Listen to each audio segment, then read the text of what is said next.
Anteriormente, Suge Knight tuvo algo que ver con el asesinato de Tupac Shakur. Ni una sola bala le da a Suge Knight de 1,87 y 136 kilos. Suge no era el objetivo. ¿Has visto alguna vez a Suge violento? Me apuntó con un arma.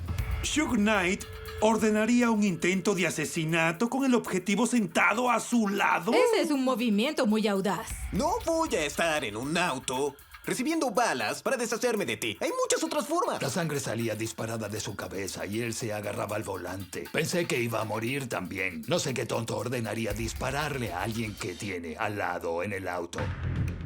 Señor Crenshaw, veo que le disparó 3 veces a Suge Knight en este costado. Correcto. No sé cómo pudieron fallar. Solo quiero decir la verdad cada vez que hablo. Incluso si me meto en problemas, ¿entiendes? No es eso lo que debemos hacer. No digo que voy a gobernar el mundo ni que vaya a cambiarlo, pero sí garantizo que fomentaré ideas para tratar de hacer eso. Con sus canciones se hizo un vocero. Sentía que podía cambiar la opinión de la gente sobre las cosas. Él creó tendencias, por no decir más. Las cosas que la gente hace hoy en día, él las inspiró. Es un éxito industrial, un éxito comercial. Es un ícono cultural. Podrían dispararme 5 veces, llamarme violador, enviarme a la cárcel y yo volvería. No me voy a rendir, ¿entiendes? Eso muestra la resistencia de un joven negro.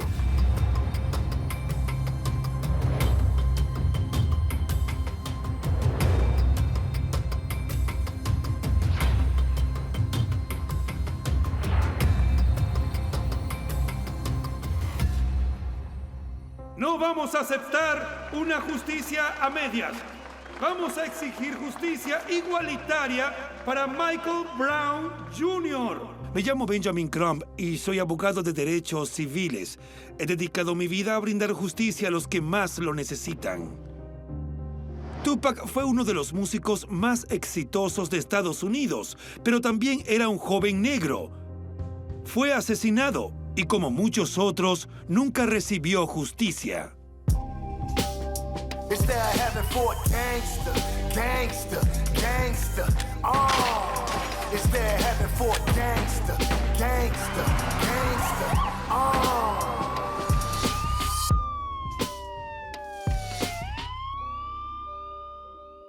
Su nombre es Tupac Shakur. Solo tienes que marcar para poder hablar con él. Tupac, tenemos nuestra primera llamada telefónica. Oh, veamos vaya. quién está en la línea. Hola, ¿cómo te llamas? Quentin. Hola, Quentin. ¿De dónde llamas? Beaumont, Texas. Muy bien, tienes Vaya. la palabra. Tienes la palabra. Tupac, ¿cómo ha sido para ti estar en el negocio? ¿Has oído a Tribe Called Quest? La casa disquera es sospechosa. Solo es un montón de sonrisas, un montón de traidores, pero es un montón de dinero. Y eso es bueno. Tienes que sopesarlo. Michael Carlin. Hola, soy el abogado Ben Crump. Hola. Bueno, la verdad, tengo una tonelada de información que creo que puede ayudarte. Si solo ves lo de Tupac, cometes un gran error, porque es solo la mitad del problema. Tienes que mirar también a Suge Knight. ¿Crees que Suge Knight era el objetivo? Death Row Records en ese momento valía $500 millones. Y una cosa que sabemos de las calles es que solo tienes algo si puedes conservarlo. Y eso es algo muy costoso para llevarlo alrededor del cuello. Entonces, si iban tras Suge Knight y los activos de Death Row Records, ¿quién ganaría con eso? En ese momento, David Kenner estaba dirigiendo a Death Row Records, así que continuaría dirigiendo la compañía y también es un abogado defensor criminalista. Y luego tienes a Reggie Wright Jr., que dirigía la seguridad de Death Row Records. Y Charissa, la esposa de Suge. Hay algo extraño allí. Charissa era la única persona que le gustaba a todos los artistas. No iban a trabajar para David Kenner. ¿Crees que hay policías corruptos involucrados?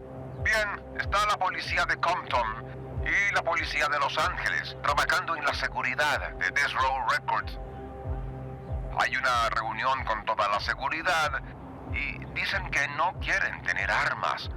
Todos estuvieron de acuerdo y lo ejecutaron sin problemas. Esa fue una operación de grado militar. Si usted fuera yo, ¿por dónde empezaría? Bueno, por David Kenner, Reggie Wright Jr. y Charissa Knight. Hemos investigado la teoría de las pandillas Crips y Blood, también la guerra de rap de la costa este y oeste, y hemos investigado si Suge Knight estuvo involucrado en el asesinato de Tupac Shakur. Esta teoría acerca de la oferta de un infiltrado para sacar a Suge Knight del camino y tomar los bienes de Death Row Records es la última teoría que queda. Es hora de indagar esta. Death Row Records fue una de las disqueras más exitosas en la historia de la música. Nadie puede negar que todo lo que tocaron se convirtió en oro. platino, de hecho. Cierto, sí. Es el primer sello discográfico urbano que convirtió a cada lanzamiento en multiplatino. Inaudito. Existen todos los motivos del mundo para creer la teoría de la toma de Death Row Records. Un trabajo interno. Un trabajo interno. Intentaban adueñarse de la disquera. Las tres personas más cercanas a Suge Knight, su abogado, David Kenner, su gerente de seguridad, Reggie Wright Jr., y por supuesto, su esposa, Charissa Knight. Si quieres la verdad, sigue el dinero. Sí. Luego de hablar con Michael Carlin por teléfono, sentí gran curiosidad. Tuve que buscarlo para averiguar más sobre su teoría. Death Row Records vale $500 millones. ¿Qué va a pasar con Death Row Records si asesinan a Suge? ¿Crees que el tiroteo que tuvo lugar en Las Vegas fue por este activo de $500 millones de Suge Knight? De Suge Knight y de Tupac, porque Tupac tenía cientos de canciones hechas en la bóveda. Y como todos sabemos, la posesión es la ley en su mayoría, ¿cierto? Así que, si las tienen en la bóveda y Tupac está muerto, es probable que estén en mejor posición que si Tupac vive. Le hicieron un gran pago de regalías a Tupac en octubre. Bien, Y le dispararon el 7 de septiembre. Vaya. Esa misma semana, Tupac había despedido a David Kenner, el abogado de Death Row y de Tupac. Es la misma semana del asesinato. Solo al ver los tiempos es muy sospechoso. ¿La teoría de Carlin es correcta? ¿Fue David Kenner el cerebro del plan para adueñarse de Death Row Records? Ha sido un verdadero placer trabajar a diario con Suge Knight. Siempre sentí que David Kenner trabajaba para David Kenner. David Kenner era la sombra que siempre estuvo en Death Row. Él era el que hacía los tratos, él dirigía desde el principio, siempre estaba ahí. Es un abogado muy minucioso. Conoce muy bien su negocio, pero no diría que es una persona justa. Mi impresión de David Kenner, le importaba su dinero. Parecía ser un sujeto muy inteligente que sabía cómo hacer su papel.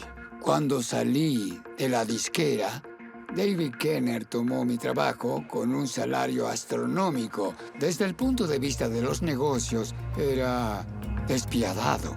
David Kenner era tan valioso para Death Row porque era capaz de mantener a estos artistas fuera de la cárcel. Eso podría ser usado de cualquier manera. Exacto. Michael Carlin afirma que la vida prueba de cuánto poder ejercía David Kenner en Death Row Records. Es como fue capaz de librar a Snoop Dogg de una acusación de asesinato. Una de las primeras cosas es que a Snoop lo acusan de asesinato. En este asesinato, la evidencia contra Snoop está en la División del Pacífico de la Policía de Los Ángeles y dice, y David Kenner está en el juicio haciendo un gran alboroto por esta evidencia. Regresa a la Policía de Los Ángeles y dice, no pueden encontrar la evidencia porque desapareció. Vaya, eso es bastante inesperado. De repente, Snoop es absuelto. Una de las cosas que me intriga es cómo Kenner pudo ayudar a Snoop a librarse de esa acusación. Pero Suge Knight termina con una sentencia de 9 años de prisión por violación de libertad condicional. ¿Por qué su abogado Kenner no pudo ayudarlo a superar eso? ¿Fue acaso porque le convenía no hacerlo? Quiero que tengan esto en mente. Ese incidente en el MGM, ese altercado, No hubo ningún informe policial sobre eso. Ni uno. Nos llevaron a Orlando Anderson al centro. La única persona que sufrió a causa de lo que sucedió en el MGM fue Suge Knight. Fue a la cárcel por violación de libertad condicional. Kenner no se rindió. Si no puedes alejar al hombre del dinero, aleja el dinero del hombre. ¿Por qué crees que quien quiera que haya sido les disparó de esa forma? Tienes que darte cuenta. Tienes dos poderosos hombres negros. Y cada vez que haces mucho bien, siempre hay gente que lo quiere arruinar. Como abogado defensor, me es desconcertante por qué su abogado Kenner no fue capaz de ayudarle a superar esa violación de libertad condicional que llevaría a Suge Knight tras las rejas por 9 años. Para aprender más acerca de la relación entre Kenner y Suge, buscamos al misterioso Michael Harris, alias Harry O, quien fue socio de Suge y Kenner en la formación de Death Row Records. Este es Michael Harris, un hombre al que los agentes de drogas describen como un gran traficante de cocaína. Michael Harris, mejor conocido como Harry O, fue quizá el gángster más formidable y de hecho el más carismático gángster negro que se haya visto en Los Ángeles.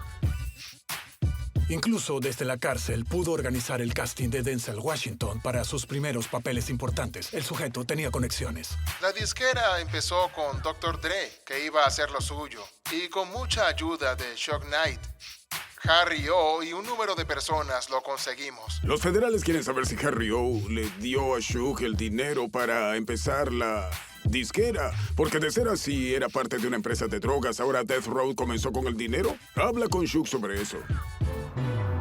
Tomó un tiempo, pero pudimos conseguir una entrevista con Harry O desde su celda en la prisión de Lompoc. Habla el señor Harris. Buenos días, señor. Soy el abogado Benjamin Crump. Hola, buenos días. ¿Fuiste socio de Suge Knight y David Kenner en la formación de Death Row Records? Trabajaron en conjunto conmigo, como empleados, es cierto. Y David Kenner fue en realidad mi abogado de negocios. Ayudó a facilitar la incorporación de la empresa. ¿Y tenían este arreglo desde la prisión?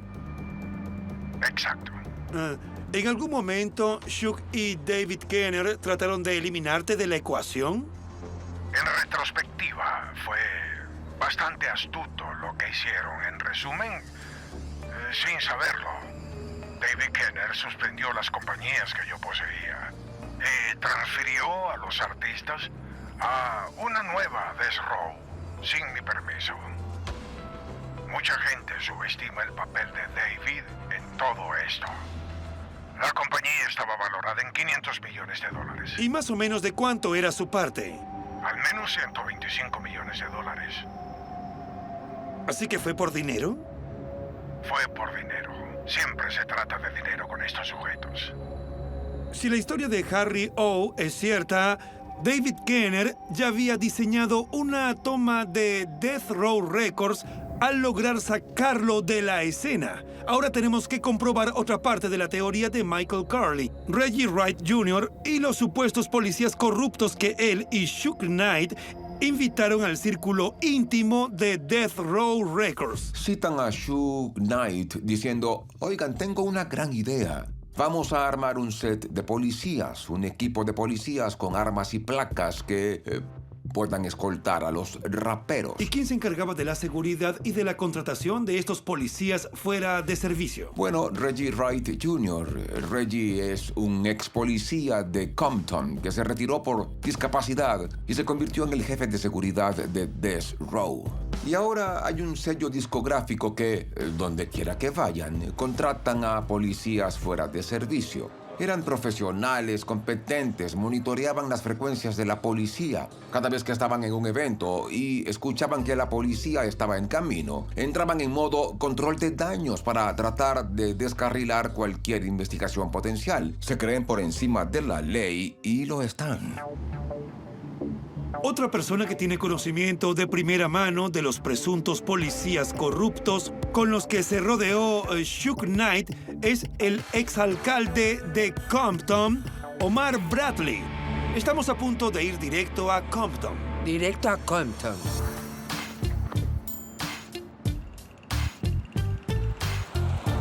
Todo el mundo habla de Compton en los registros, pero realmente es el epicentro de todo lo que tiene que ver con este misterio del asesinato de Tupac Shakur.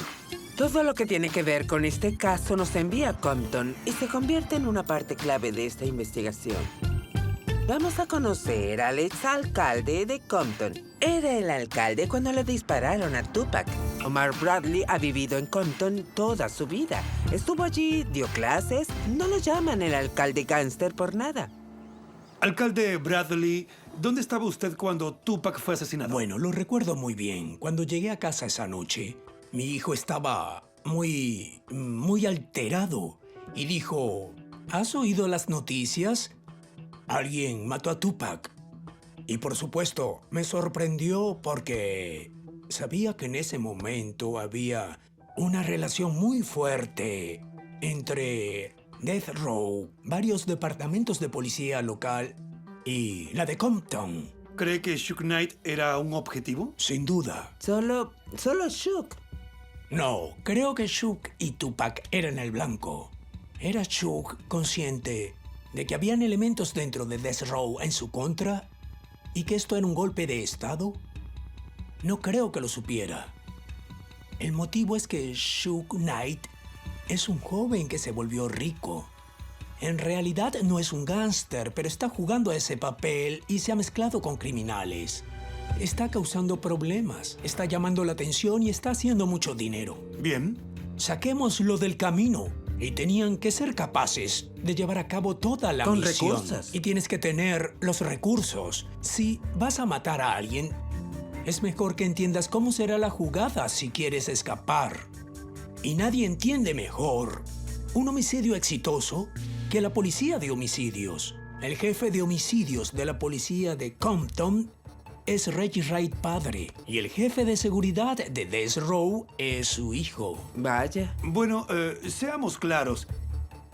¿Quién cree que mató a Tupac Shakur? ¿Quién estaba en el NG en Grand? ¿Quién conocía la ruta del club nocturno? Cuando encajas esas piezas, ¿sabes cómo fue? ¿Por qué no nos dan nombres? Fue un placer conocerlos. No estoy jugando.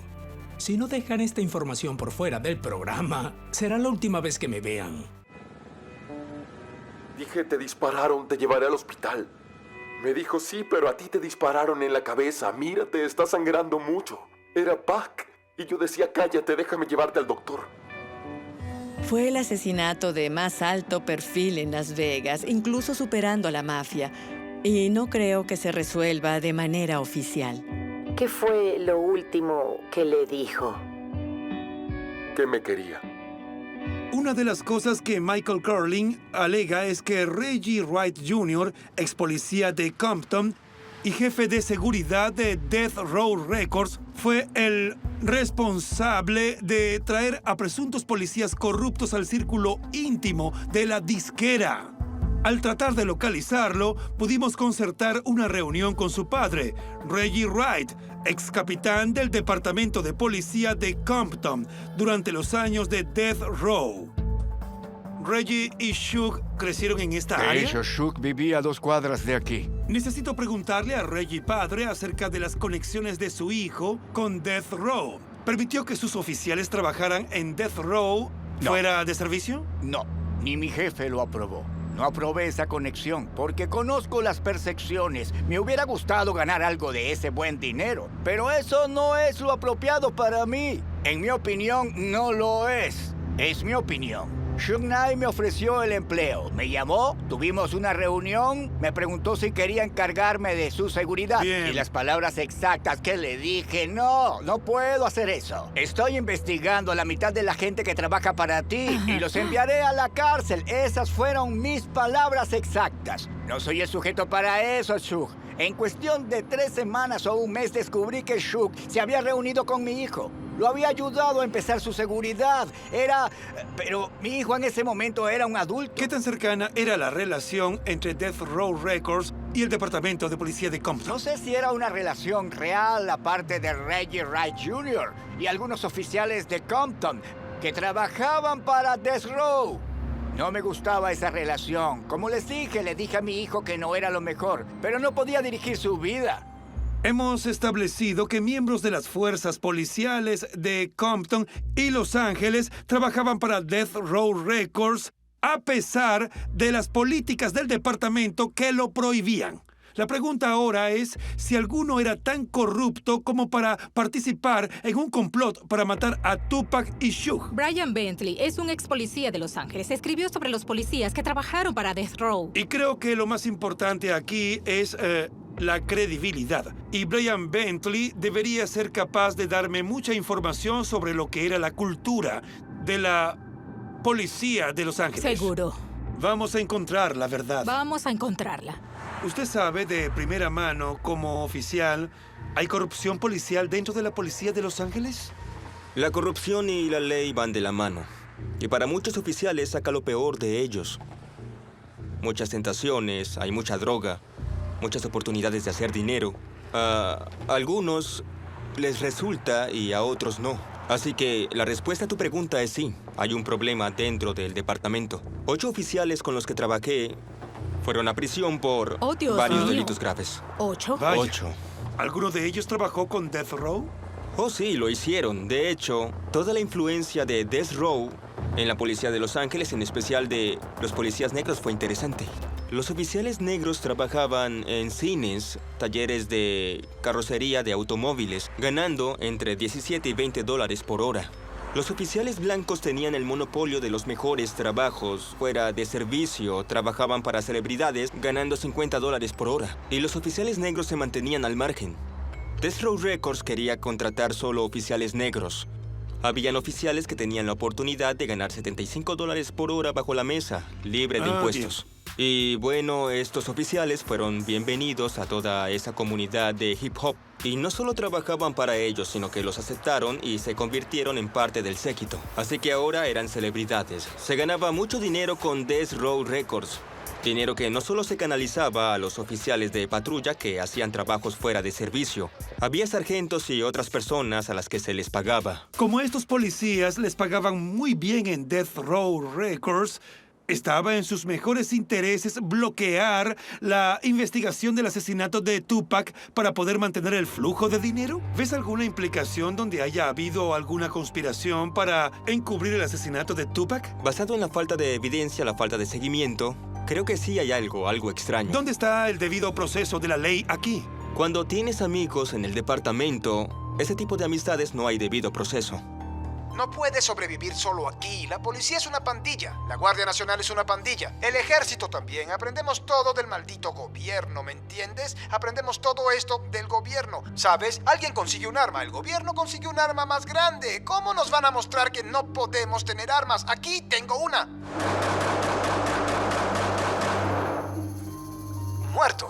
Solo porque le digo a un hermano que no deje que la policía le patee la cabeza. Que tome el arma que usaría para disparar a su hermano en un segundo. Y mate al policía que lo está matando a él, a su familia y a todos los demás en la cuadra. Porque desde mi punto de vista, eso salvaría a su familia negra.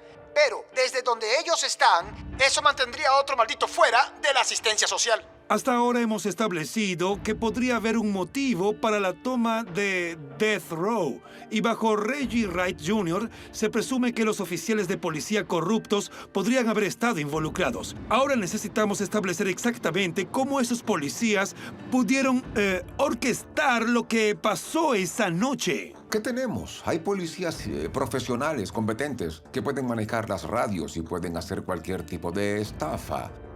Ahora, ¿cuál es la estafa que se les ha encomendado? A estos policías no les agrada Tupac desde el momento en que apareció. A los policías que trabajan en Death Row, ¿no les agrada? A la policía no le gusta la gente que les apuntan con armas. Así que, si te etiquetan como asesino de policías porque los apuntas con armas y aprietas el gatillo, de repente vas a trabajar con un montón de policías y es probable que tengas problemas. Llegamos esa noche a Las Vegas. Bien. Reggie Wright Jr., el jefe de seguridad, está controlando dónde estará todo el mundo esa noche. Cuando miras quién es el guardaespaldas que utilizaron, ponen a Frank Alexander con Tupac. Solo a Frank Alexander con Tupac. Nos dijeron que no podíamos llevar armas y que nadie debería tener un arma. Que dejáramos las nuestras en la habitación del hotel. Luego dijimos, bueno, ¿por qué las dejaríamos en la habitación del hotel? ¿Por qué no las dejamos en nuestro auto?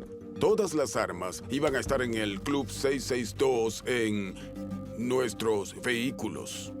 Estaba un poco molesto porque no podía llevarla y tuve una pequeña discusión con Reggie Wright en el almuerzo, por eso. Michael Moore era otro oficial de seguridad de Death Row al que Reggie Wright Jr. le dijo que no llevara su arma esa noche, pero se negó. Creo que la razón por la que no me asignaron a Tupac fue porque fui uno de los pocos que no se creyó lo de no llevar nuestras armas. Y durante ningún momento de ese día solté el arma. Y el señor Wright lo sabía. Así que me separaron de Tupac para que no hubiera ni un arma allí. Eso es lo que creo.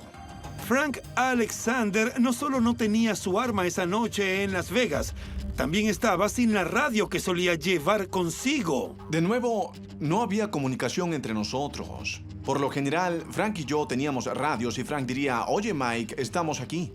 No teníamos radio. Ese día, Frank no tenía radio y estábamos algo perdidos. Pero Michael Moore sí tenía su radio esa noche. Y lo que escuchó justo después del tiroteo fue realmente impactante. Mientras trabajaba en el 662, oí algo en la radio que todos llevábamos por seguridad. Y lo que escuché fue, listo. Luego, alguien más tomó la radio y dijo, oye, no digas nada por la radio. Según esta teoría, solo los policías que trabajaban en Death Row tenían armas porque eran los únicos que tendrían el derecho legal de llevarlas. Las voces que Michael Moore escuchó en la radio eran las voces de esos policías.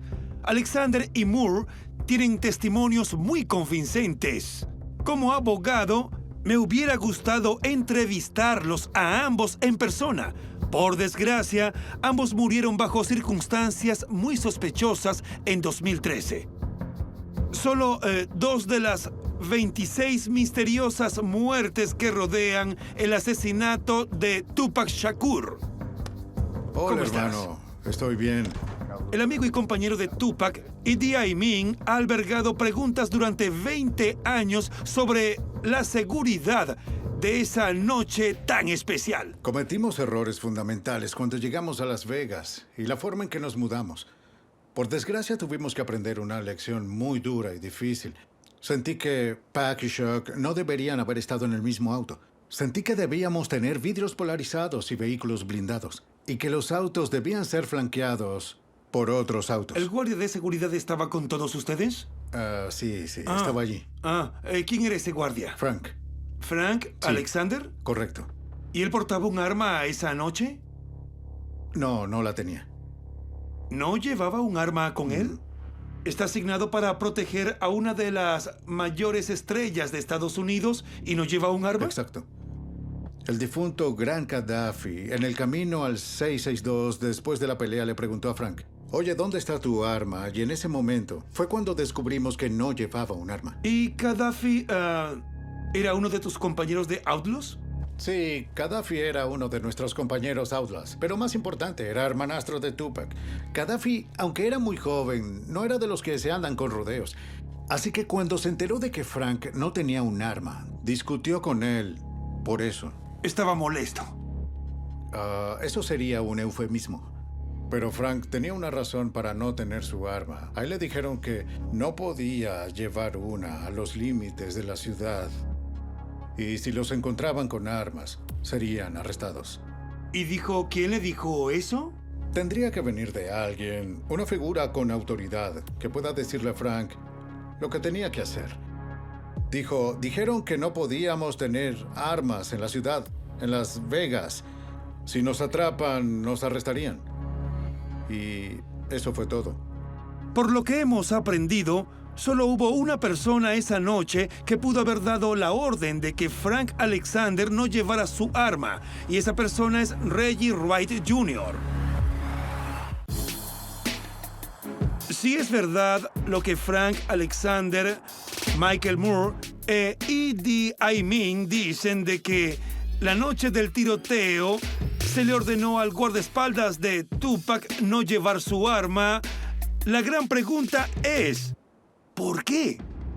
Y solo hay una persona que puede responder a eso. Reggie Wright Jr. tiene importantes conexiones con la fuerza, gracias a su padre y a las relaciones que pudo cultivar mientras estuvo en la policía. Gracias a él, Death Row tenía la protección de la policía. Por supuesto. Escucha, esto es un problema para conseguir a este tipo y hacer que se siente y hable con nosotros, porque ya declaró antes que no va a hablar más. Esto es una especie de gran defecto, ¿verdad? Es jefe de seguridad y asesinan a Tupac. Lo asesinan y también hieren a su jefe. Así fue, en un ataque, un tiroteo desde el auto. ¿Es el cerebro detrás de esto? No lo sé. Hay gente que piensa que sí. Esto es lo que pasa con Reggie Wright Jr. Sabe mucho. La pregunta es si hablará. Llegué en 1995. Shug había querido probar a algunos policías que estaban haciendo seguridad para él. Yo no era su elección, para ser honesto. Para ser el jefe de seguridad en ese momento. En realidad estaba queriendo llegar a mi padre, el otro Reggie. Bien. Él era muy respetado en la ciudad de Compton. Había estado un tiempo con los miembros de la pandilla. Mi padre tenía información de que algunos de los que trabajaban con Shug planeaban tomarlo como rehén y extorsionarlo por algo de dinero. Vaya. Y lo que pasó fue que se rió y dijo, bueno, por eso es que ustedes tienen que estar aquí conmigo. Estoy haciendo dinero, me va bien. Vengan a trabajar para mí. Bien. Mi padre no tenía ningún interés en ello. Y yo tenía grandes problemas con mi tobillo. Y para ser honestos, quería estar cerca del estilo de vida. Tenía 27 o 28 años de vida. Estaba como, hey, puedes pasar el rato. Puedes hacer que algunos hombres trabajen y hagan cosas. ¿Estabas en Las Vegas la noche que asesinaron a Tupac? Sí, señor. ¿Asististe a la pelea con Shug y Tupac? Bueno, por supuesto que tenía un boleto para ir. Sin embargo, no fui. Había algo que estaba pasando esa noche que era más importante para mí en mi mente que estar con Shug y los artistas y todo eso. Esa fue la noche en que al fin íbamos a obtener un sí o un no de la persona a la que le compramos el club nocturno. El 662... Correcto, el club 662. Se convertirá oficialmente en una propiedad... Una propiedad de Death Row. ¿Qué significa 662? Miembros de la sangre en inglés. Así que tú eras más que solo el jefe de seguridad. ¿También ayudabas de alguna manera a llevar el negocio? En ese momento no. Solo diría que sabían que si hablaban conmigo, podrían llegar a Shug. Está bien, entiendo. Déjame aclararlo para que conste, porque se ha alegado que la seguridad recibió instrucciones esa noche de no llevar sus armas. Es una responsabilidad llevar un arma dentro de un club nocturno. No te lo puedes imaginar. Sí, le dije a mis hombres, como director de seguridad, y en el 662, y en todo lo de Shug, dentro del club nocturno no llevas armas. ¿Llevabas tu arma cuando estabas en Las Vegas? Sí, señor. ¿Crees que alguien más que haya tratado de conseguir lo que Shug tenía pudo haber tenido algo que ver con... Hay un rumor de que Tupac no era el objetivo, sino que el objetivo era Shug. No tiene sentido. Estamos afuera mirando hacia adentro. ¿Tienes el conocimiento interno de por qué podría ser esto? Primero, si tratas de matar a Shug, ¿por qué hacerlo en la calle? En Las Vegas, la noche de la pelea de Mike Tyson. Pero ¿no sería esa una mejor coartada. Si está en la calle, puedes tratar de señalar a alguien más para decir que esta es la razón. Solo has escuchado los rumores, así que quiero que te reivindiques mientras el mundo está mirando. Creo que es una locura incluso pensarlo o creerlo. Así es. No diré más.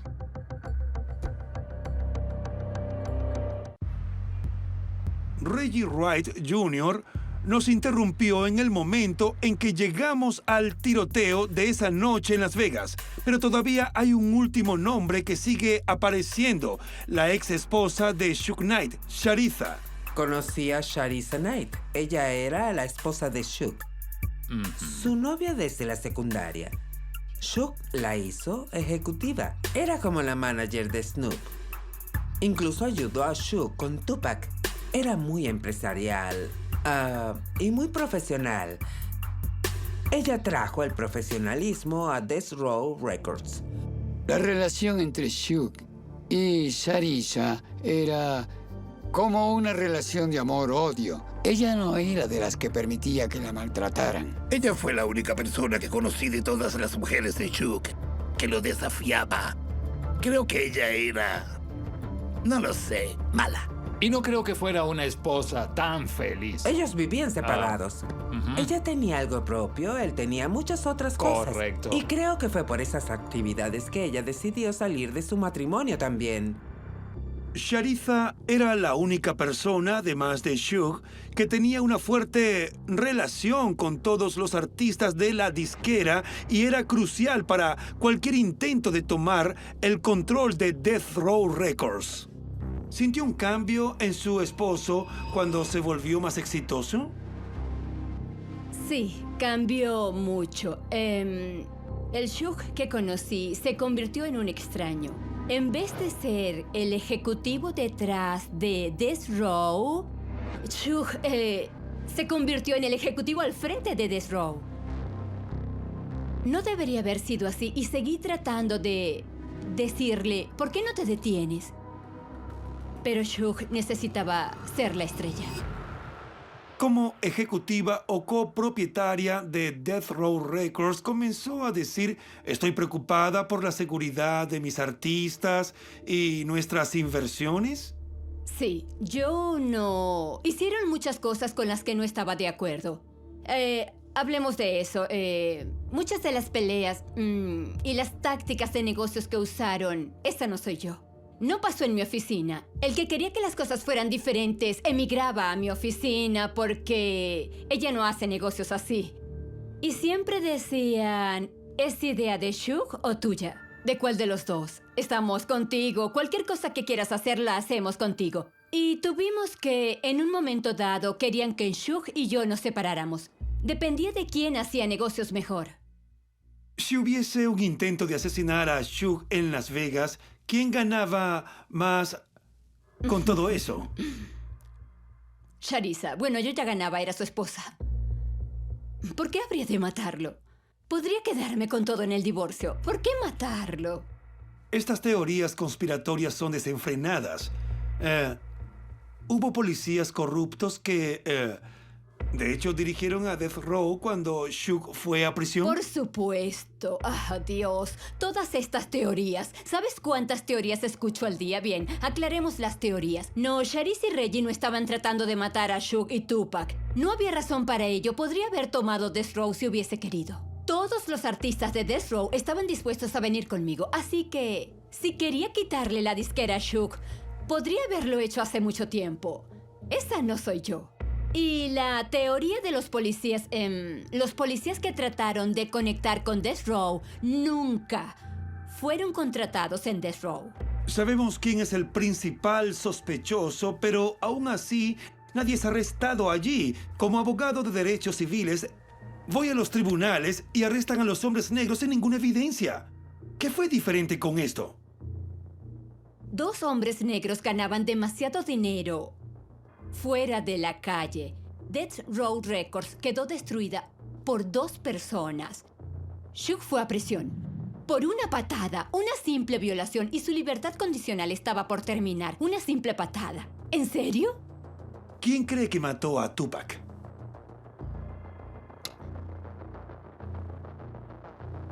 Creo que Orlando Anderson mató a Tupac. Charitha y Reggie Wright Jr. están diciendo la verdad.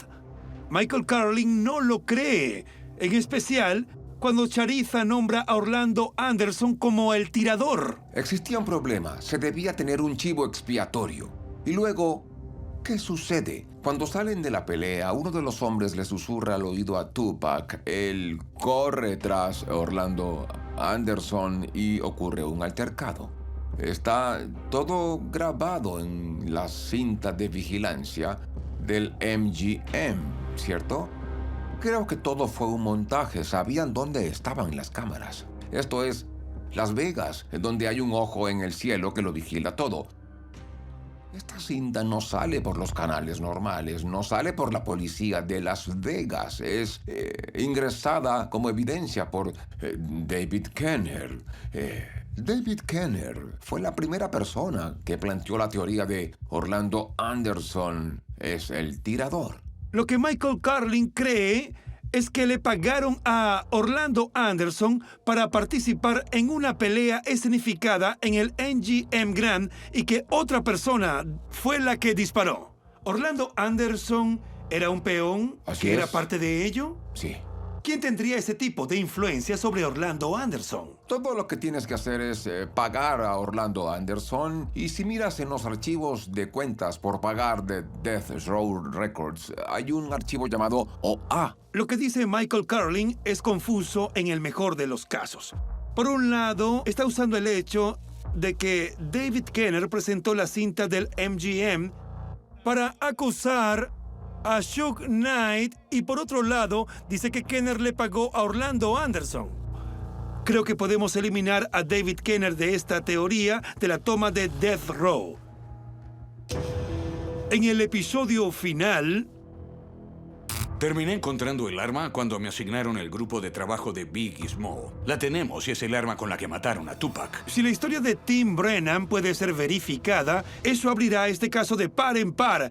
Todo lo que necesitamos es una prueba. Dave, no vas a creer lo que se nos ocurrió. Esto es del grupo de trabajo de la policía de Los Ángeles sobre el asesinato de Biggie. Esa es el arma. Esto puede resolver el caso de quién asesinó a Tupac. Cuando lo pones así, tendría que haber sido plantado. ¿Quién lo habría plantado y por qué? Si podemos coincidir con el informe de balística, podemos darle a Tupac la justicia que nunca tuvo. Esto es confidencial, Moprim. Nunca tuvieron la intención de que tú y yo viéramos este documento.